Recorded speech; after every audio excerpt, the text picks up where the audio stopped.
Je commencerai cette session sur l'échantillonnage par l'erreur d'échantillonnage, parce qu'il est important de prendre en compte de cette possibilité d'erreur dont les spécialistes disent que cette erreur peut être de 10 000 à 100 000 fois l'erreur d'analyse.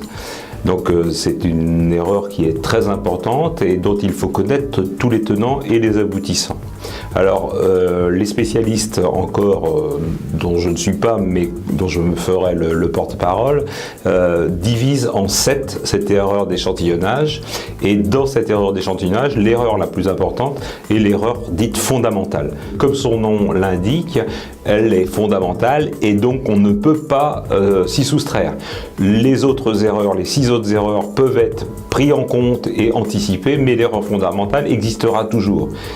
Et cette erreur fondamentale, deux paramètres qui la constituent sont liés à la granulométrie même du produit et sa masse volumique. Donc on ne peut pas changer cet élément-là au moment de l'échantillonnage. Par contre, on peut éventuellement la corriger au moment du traitement de l'échantillon. C'est des choses qu'il faut prendre en compte, et nombre d'erreurs d'analyse par le futur peuvent être aussi expliquées par des problématiques de traitement de l'échantillon au laboratoire qui ne prend pas en compte les effets de la granulométrie ou des démélanges éventuels. Cela veut dire que au moins la personne qui prend l'échantillon doit anticiper ces choses-là, et notamment il est important que dans l'interprétation, la personne qui interprète sache comment l'échantillon a été pris, de manière à pouvoir éventuellement anticiper ou mieux comprendre le résultat. Je suis persuadé que